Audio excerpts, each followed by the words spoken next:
What's up, Snapchat? Or what is this, YouTube? Whatever. It's all the same. Anyway, this is Jefferson reads the newspaper. I read the newspaper. What do I do at the beginning? Oh. Sponsors, not sponsored by Juul. It's a safe alternative to energy drinks. That Red Bull, we don't know yet, but in the future, probably going to give you cancer. So try something safer that gives you the same buzz as an energy drink. Juul, something safer that gives you the same buzz as an energy drink. Juul, it's nicotine candy for your brain. It's amazing. Look up nicotine on Wikipedia. Very similar neuroactivator as caffeine. I know nothing about science or health, and this is our not sponsor. You should not use a Juul, but if you do use a Juul, it's nice.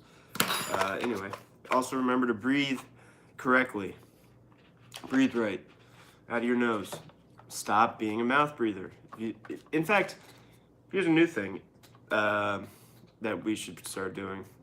Everyone should carry around Breathe Right nasal strips, and when you encounter a mouth breather, you should give them one and be like, dude, it's fucking gross. Breathe out of your nose. I'll give you an example. Let's say you're walking on the sidewalk, and there's someone, there's a group of people, and they're taking up the entire sidewalk. And they're just oblivious to the fact that other people are living in the city that they are in. And, you know, the sidewalk can fit 3 people abreast, and they are walking 3 people abreast. And you can't get by. So, here's how you can handle that situation with Breathe Right nasal strips.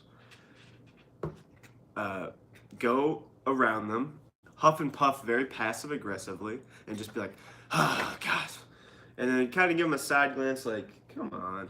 Then take out your Breathe Right nasal strip and hand one of them and be like, I just wanted to help, because it seems like y'all are mouth breathers since y'all can't figure out that other people need to use the sidewalk, and that you are not the fastest walker in history, that other people might need to walk faster than you. And the fact that you're oblivious to that makes me think you're probably breathing out of your mouth instead of your nose.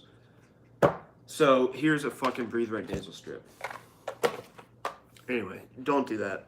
That would be probably one of the rudest, most passive-aggressive acts anyone's done in public in a few hours. Coffee. We're also sponsored by Satura Veritas. Click the link. The riddle, no one knows the fucking answer to the riddle. They said they'll give me the password soon and I can share it, but right now the riddle is like, what's better than the sun?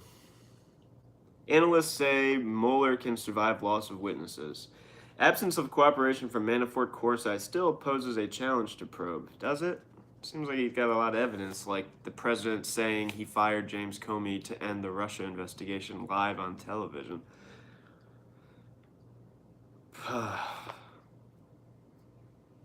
Kicking addiction by keeping a job. Businesses aim to support workers in recovery, fight stigma.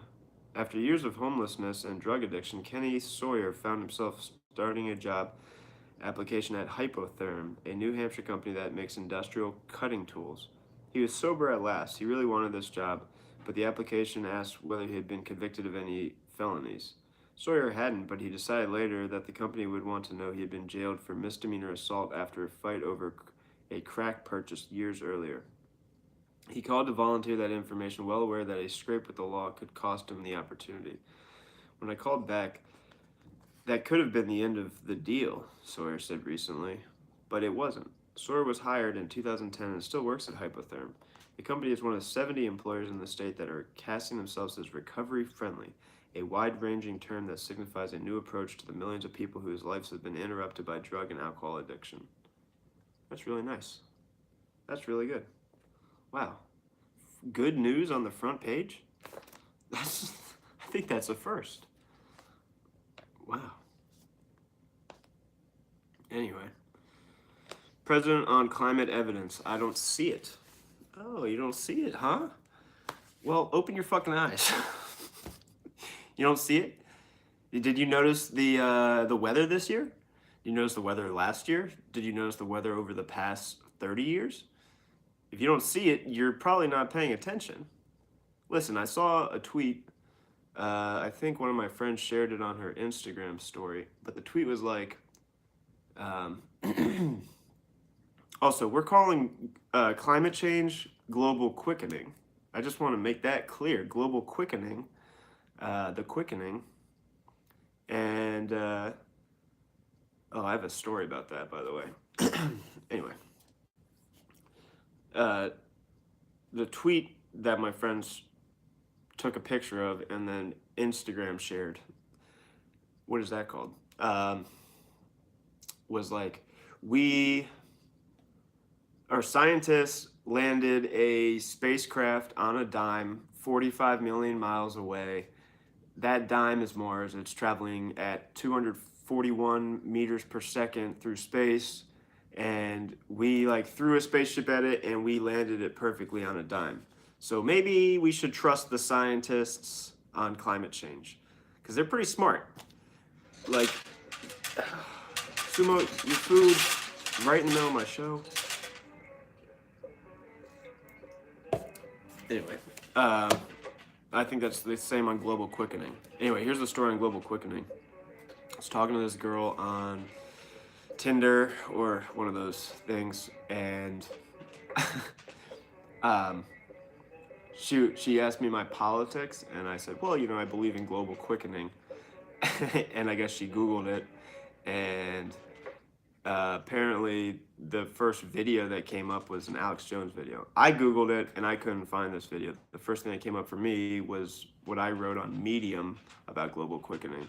So it's kind of like, well, and then she just stopped talking to me. She's like, I don't fuck with Alex Jones. And I was like, I don't fuck with Alex Jones either. But anyway, so I might have to change the term global quickening to global speeding acceleration. Global acceleration. That sounds more scientific.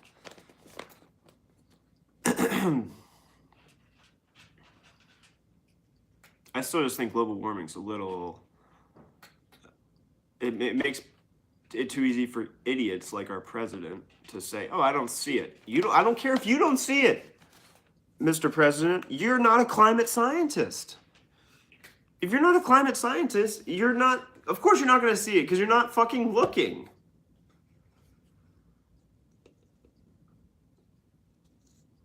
Oh, man. Cold coffee. Shout out to my boy K Fresh. I know he likes cold coffee. This cat used to, if he didn't finish a coffee, he would put it in the fridge and then drink it the next morning. K Fresh, man. What a cool guy.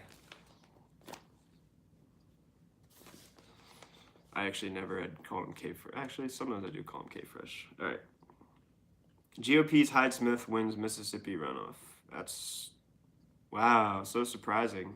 The GOP won a Senate seat in Mississippi.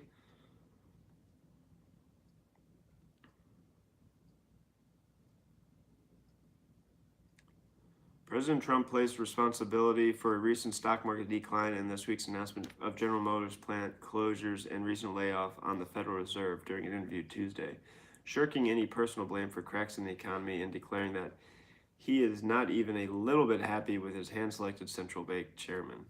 Wow. What a fucking wimp. He can't take responsibility for anything. If he was in a room by himself and he's... Oh, I'm not going to pick my nose on camera. If he was in a room by himself and he broke a glass, he would find somebody else to blame. That's the president. I just like him because he says it like it is. He just says it like it is. Actually, I was watching something. Oh, I was watching a podcast, and who said this? Dave Attell had the best analysis of Trump, or maybe it was Jeffrey Ross. It doesn't matter. Some stand-up comedian said, What Trump has done is entertained the masses. He's entertaining. People pay attention to Trump more than they pay attention to actual important news. It's all over the news. It's hard to get away from Trump in the news. I mean, all right.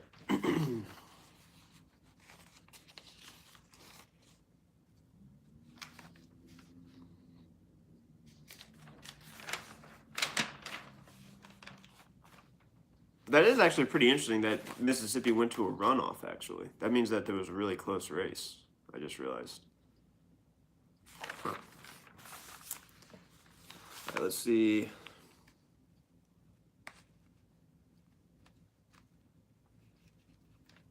In interview, Trump talks climate, Russia, and Mueller. Wow. Hold on 1 second.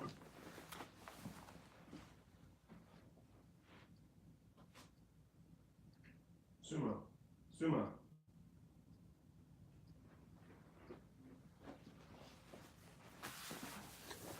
Sorry. Cat business, you know? President Trump replaced responsibility for recent stock market declines on. Let's just read this. Let's read the Trump interview. President Trump placed responsibility for recent stock market declines this weekend and this week's announcement of General Motors plant closures and layoffs on the Federal Reserve. Blah, blah, blah. Okay. In a wide-ranging interview and sometimes discordant 20-minute interview with the Washington Post, Trump complained at length about the Federal Reserve Chairman Jerome H.J. Powell, whom he nominated last year. When asked about declines on Wall Street and GM's announcement that it was laying off 15% of his workforce, Trump responded, here's why GM is laying off 15% of his workforce. It's because of those fucking Chevy commercials.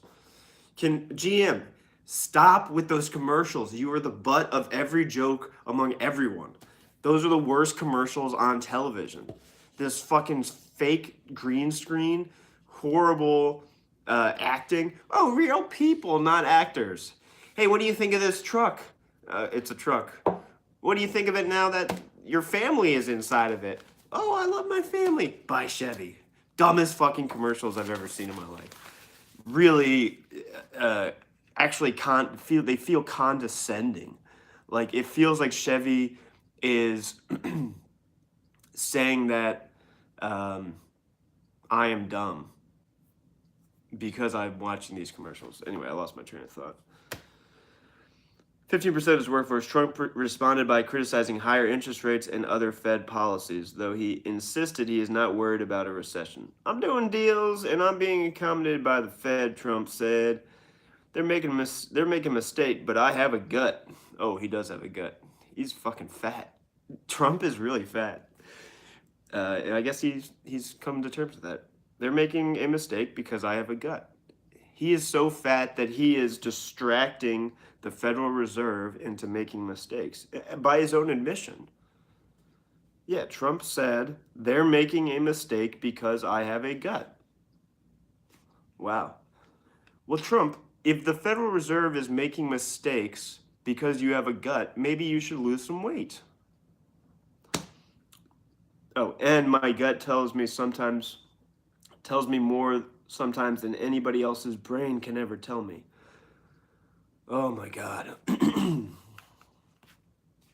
What an idiot. He added, so far I'm not even a little bit happy with my selection of Jay. Not even a little bit. And I'm not blaming anybody, but I'm just telling you, I think that the Fed is way off base with what they're doing. Sitting at the Resolute desk in the Oval Office. Oh my God, that's so disgusting. Trump also threatened. Our president likes to threaten people. Trump also threatened to cancel his scheduled meeting with President Vladimir Putin at the Global Summit this week in Argentina because of Russia's maritime clash with Ukraine. He asked whether he thought Putin was within his rights to capture 3 Ukrainian ships and their crews Sunday in the Black Sea. Trump says he was awaiting a full report from his national security team Tuesday evening about the incident. That will be very determinative, Trump said. Maybe I won't have the meeting. Maybe I won't even have the meeting. When asked whether Russia's aggression is cause for concern for the American people, Trump responded with a more forceful critique of Putin's action than those he has delivered in the past. I don't like that aggression, he said. I don't want that aggression at all. Absolutely. By the way, Europe shouldn't like that aggression either. Europe shouldn't like that aggression, and Germany shouldn't like that aggression. Trump also dismissed the federal government's landmark report released last week, finding that damages from global warming are intensifying around the country. The president said, that I don't see global quickening as man-made and that he does not believe the scientific consensus. You don't believe global quickening, Trump? Global quickening? That's what the scientists say. Global quickening. The comments were Trump's most extensive yet on why he disagrees with the dire national climate assessment released by his own administration on Friday, which found that climate change poses a severe threat to the health and financial security of Americans, as well as to the country's infrastructure and natural resources. Trump again questioned the CIA's assessment that Saudi Arabia's crown prince ordered the assassination of journalist Jamal Khashoggi, a contributor to the Post, and said that he considered Crown Prince Mohammed bin Salam's repeat denials in his decision to maintain a close alliance with the oil-rich desert kingdom. Maybe he did, maybe he didn't, Trump said, but he denies it, and people around him deny it. And the CIA did not say affirmatively he did it, either, by the way. I'm not saying that they're saying he didn't do it, but they didn't say it affirmatively. What? I'm not saying that they didn't rob the bank, but they didn't do it affirmatively. You know, they said, please put your hands up rather than put your hands up. So it was not an affirmative bank robbery. Trump said he couldn't visit with Mohammed on the sidelines of the G20 summit. Said he could visit with Mohammed on the sidelines of the G20 summit, though no formal meeting has been scheduled. The CIA has assessed that Mohammed ordered Khashoggi's killing and has shared its finding with lawmakers and the White House, according to people familiar with the matter. Intelligence assessments are rarely, if ever, ironclad, and Trump has repeatedly stressed that there's no evidence that would irrefutably lay blame at Mohammed's feet. Yeah, I mean, pretty much nothing is irrefutable. That's kind of how reality works.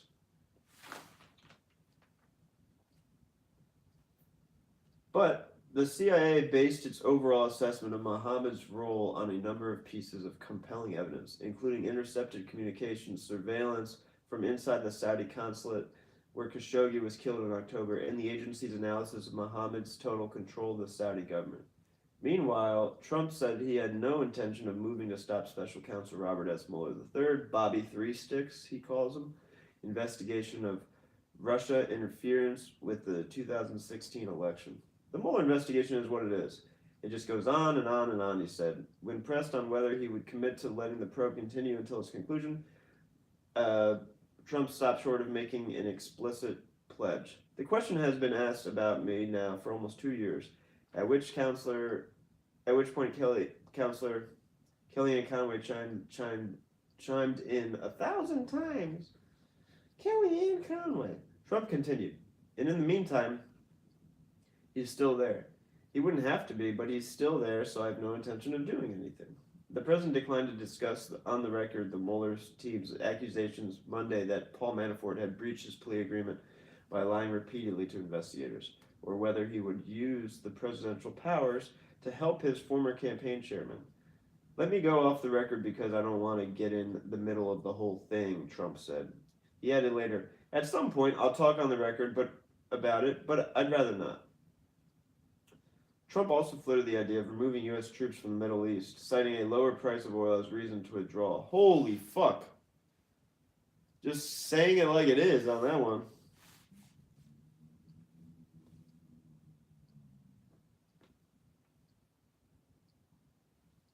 Whoa. Oh, sorry. I just saw this ad for exploring Canada by train. Anyone want to do that with me? If anyone wants to explore Canada via the Rocky Mountaineer train, I'm into it. I'm very into it. I like trains. Has anyone ever seen that video of the really weird train guy getting super excited about a certain type of train, and he's like, "Oh my God, it's a DDX 427 Retroliner! I can't believe it!" And he starts screaming at this train, and the train honks its horn, and he gets more and more excited about it. I wish I was that excited about anything in the whole world. I'm not. I don't get that excited, like, about anything. And so I kind of am jealous of that guy who really likes trains. Because I like trains, I like planes, I like automobiles. But I don't really get that excited about them. Anyway, enough therapy session. Okay.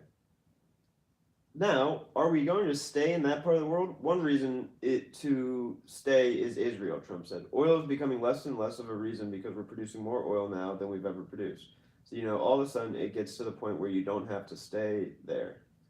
Trump also called the killing of 3 U.S. troops in a roadside explosion of Afghanistan this week very sad.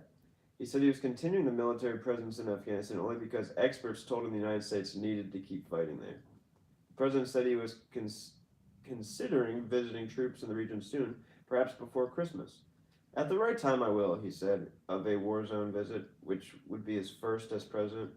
Trump's sharpest criticism was reserved for his Fed chairman, though Trump has said several times in response to a question about emerging cracks in the economy that he wasn't blaming anybody. He clearly assigned blame to Powell for leading the Fed through the interest rate increases this year.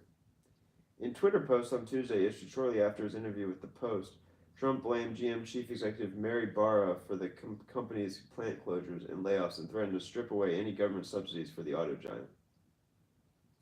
Trump's fury at GM and the Fed was similar to his outrage at Harley-Davidson this summer after the Milwaukee-based motorcycle company announced it was moving some jobs overseas, in part because it said it was caught in the midst of a trade war between the White House and foreign leaders. Yeah. Trump, you started a trade war. You started a trade war. No one else started a trade war, Trump. You started the trade war. So you, Trump, get blamed for it. I feel like I'm talking to a toddler. You smeared your shit all over the walls, Trump. No one else told you to smear shit all over the walls. So you are going to get blamed for smearing shit all over the walls. The stock market has tumbled in recent weeks, unnerving Trump, who in turn has blamed Democrats, the Chinese government, and the central bank for any perceived economic weakness. Asked in an interview who should be held responsible, and reminded that one of his predecessors, Harry Truman, famously kept a sign on his desk that read, "The buck stopped here," Trump took no personal responsibility. The Federal Reserve is the nation's central bank and sets the direction for interest rates, or the cost of borrowing money. Higher rates make it more expensive for consumers and businesses to obtain credit, which can put downward pressure on the economy. During the interview, Trump's description of the economy was at odds with its actual performance. I just gotta say, as someone who has a very small understanding of economics, it seems like if businesses and consumers can't borrow money easily, if that puts downward pressure on the economy, then to me, making it harder to obtain negative numbers is bad for the economy. It seems like we have enough negative numbers. What is global debt? Look up right now, global debt, all debt. It's a lot, probably, it's a lot of money. I mean, I know the U.S. debt is a lot of money. So maybe, what happens if we just all of a sudden are like, yo, we don't like debt anymore. Let's try to get out of debt. What happens? Does that put downward pressure on the economy if we start repaying loans? I think it probably would, because we're repaying loans, we're not spending money in the present. We're repaying loans from the past. I think what we should do is just globally on March 1st be like, all right, All debt is forgiven. Let's start at zero again. We need to start at zero. How about March 14th? Pi Day. 3.14. It makes sense. Just forgive everyone's debt. No one wants debt. We'll just start at zero. All of a sudden, everyone start at zero. The people that have a lot they'll still have a lot. But the people that don't have anything or have negative, everyone just gets bumped up to zero.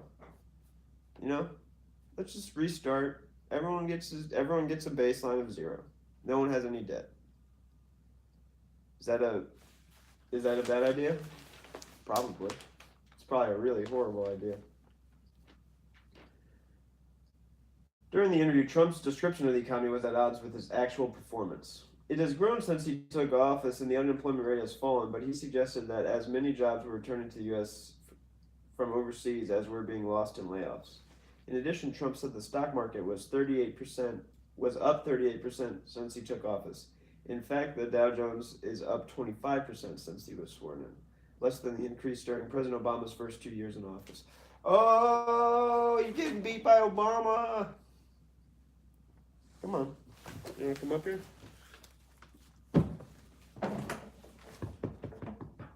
People love the cat. We need more cat on the screen. All right. Okay. The United States has had very low interest rates for more than a decade, and federal officials are slowly trying to bring them back up. Many economists believe that higher interest rates are a way to combat inflation and prevent the economy from overheating. Powell took over as chairman last year. Since then,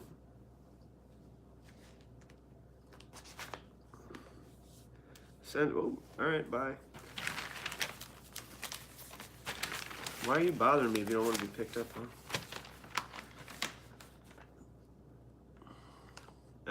Fed is doing exactly what it should be doing, which is to prevent overheating and a boom-bust type conditions in the future, former Fed Vice Chairman Donald Cohn said.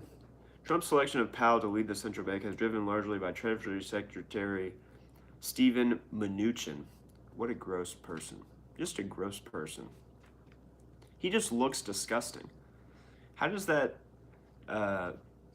elitist bitch of his wife put up with that guy? Look up Steve Mnuchin and his wife, and then look up Steve Mnuchin's wife's Instagram. She is a total bitch. She is an asshole. Like, there's this post of her getting in a private jet, and like someone said something a little bit teasing to her, and she just like lost her shit on this person. And it's like, I make more money in a minute than you make in a year. I'm so much richer than you, blah, blah, blah. I'm just like, lady, cool down. Jesus Christ. Yes, I'm calling her a bitch. Not going to apologize. Okay. Powell's appointment was very unusual, as he is not an economist. Oh my God. He had served in a past Republican White House, but was first tapped to serve as a Fed governor by Obama. During his initial tenure at the Fed, Powell was seen as largely supportive of the slow but steady interest rate increase strategy used by then-Chair Janet Yellen. Trump considered reappointing Yellen, and she impressed him greatly during an interview, according to people briefed on their encounter, but advisors steered him away from renominating her, telling him that he should have his own person in the job. Trump also appeared hung up on Yellen's height. He told aides on the National Economic Council on several occasions that the 5'3" economist was not tall enough to lead the central bank, quizzing them on whether they agreed current and former.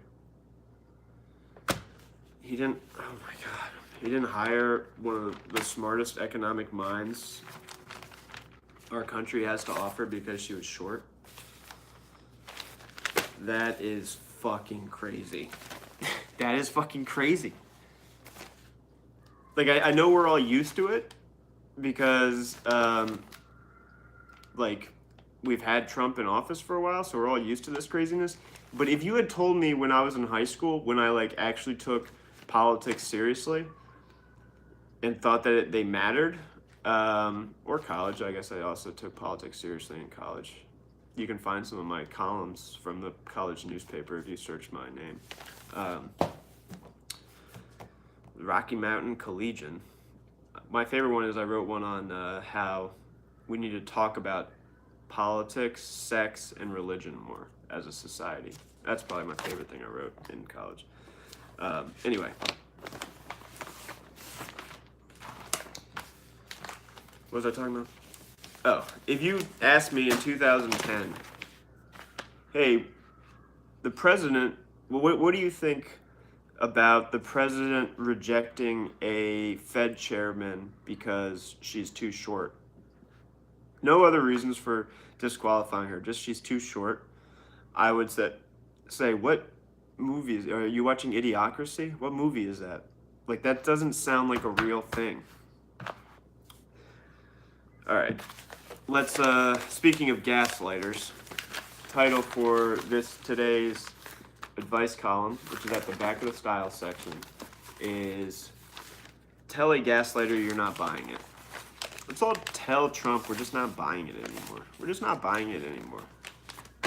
I'm just going to end these with reading Carolyn Hack's advice column, and then I'm going to make an email, maybe tomorrow, or just tweet at me. How about this?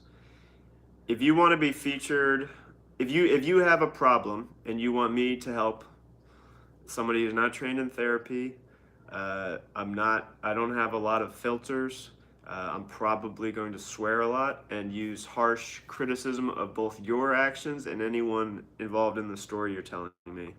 But if you want my advice on personal problems, tweet at me, and I'll solve anyone's problems. I love hearing about people's issues. Really, no judgment, and I hope anyone who does tweet at me their personal problems, or you can DM me. Oh, how could you send something so that it's not public? An email. Yeah, I'll make an email. I'll make an email like advicefromjefferson@gmail.com or something.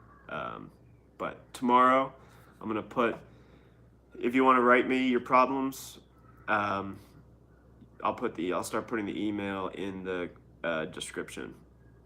Anyway, let's read somebody else's advice. Dear Carolyn, my wife and I often grocery shop together. My wife will predictably identify something among my few items and ask that I return it to the shelf. Oh, my mom used to do that. I always used to try to slip shit in the cart growing up, and my mom was like, no sugar pops or whatever cereal is called these days. It reminds me of a mother telling her child to put back the Lucky Charms. Maybe I should just read rather than immediately thinking of myself. What a fucking vain piece of shit I am. Anyway, yet she may have a few similar items. I typically put up some resistance, but relent to avoid an in-store argument. These episodes have taken their toll on me. I have voiced my feelings to my wife in the moment and during therapy. These small issues have become a metaphor for what I feel is belittling me and my role. I was recently disappointed to see this behavior continue. I can calmly explain again to my wife that this behavior humiliates me and makes me want to avoid shopping together. I am certain, however, she will accuse me of being oversensitive and painting her as a monster, and nothing will change. Should I simply stand down from shared shopping excursions? Is giving up a healthy strategy? I will need to explain why I no longer accompany her. Disappointed. A few points before we get to the grocery aisle. That you